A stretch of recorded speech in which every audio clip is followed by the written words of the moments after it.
વિઘટન પ્રક્રિયા કોને કહેવાય? એ ભાઈ અહીં પેન મૂક દે ઘડી. પેલાની અંદર પ્રક્રિયા કેટલા હતા? 2 કે 2 થી વધારે. નિપજ કેટલી મળતી હતી? 1.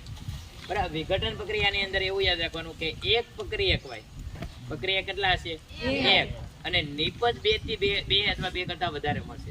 એટલે જો આપણે પેલું ઉદાહરણ લઈએ. આપણે પેલા લખી દઈએ કે જે રાસાયણિક પ્રક્રિયામાં આ રા ટૂંકો કરવું એટલે ખબર પડી જાય. રા એટલે શું થાય? રાસાયણિક. જે રાસાયણિક પ્રક્રિયામાં બરાબર એક પ્રક્રિયક, હવે એક પ્રક્રિયકને આપણે તોડવાનું છે, વિઘટન કરવાનું છે, તો એને તોડવા માટે છે આપણે જોશે ઉષ્મા, પ્રકાશ એટલે સૂર્યપ્રકાશ અથવા વિદ્યુત. બરાબર. તો જે રાસાયણિક પ્રક્રિયામાં એક પ્રક્રિયક ને ઉષ્મા, પ્રકાશ અને વિદ્યુત આપવાથી તેનું 1 કે 2 થી વધુ સરળ 2 કે 2 થી વધુ સરળ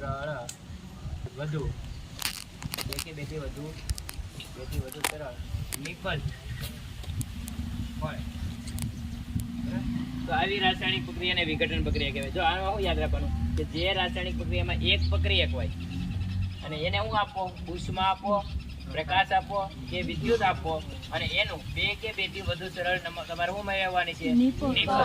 દાખલા તરીકે ઉદાહરણ તરીકે આપણે લખીએ કે ઉદાહરણ સોનાનો પથ્થર.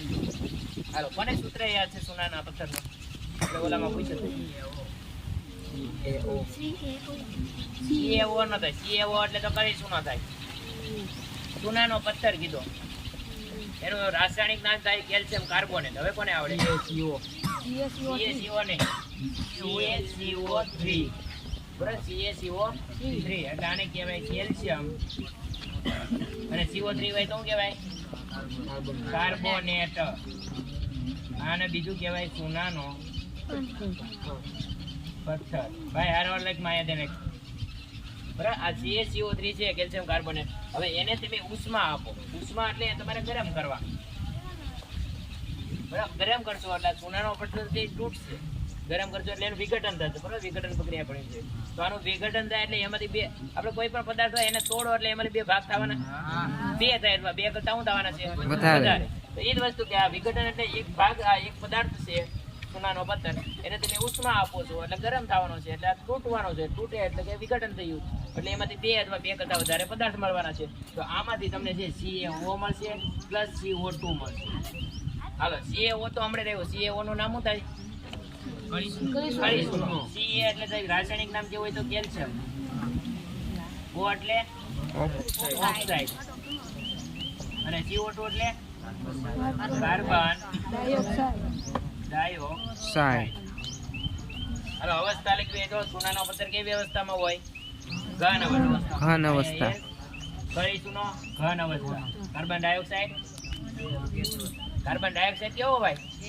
ગેસ. વાયુ હોય એટલે ગેસ અવસ્થા. એટલે અહીંયા લખવાનું G. તો આ જો આ વસ્તુ આપણે ભણ્યા. પ્રક્રિયક કેટલા? 1. નિપજ કેટલી બની? 2. તો આવી પ્રક્રિયાને કેવી પ્રક્રિયા કહેવામાં આવે? વિઘટન પ્રક્રિયા. બરાબર.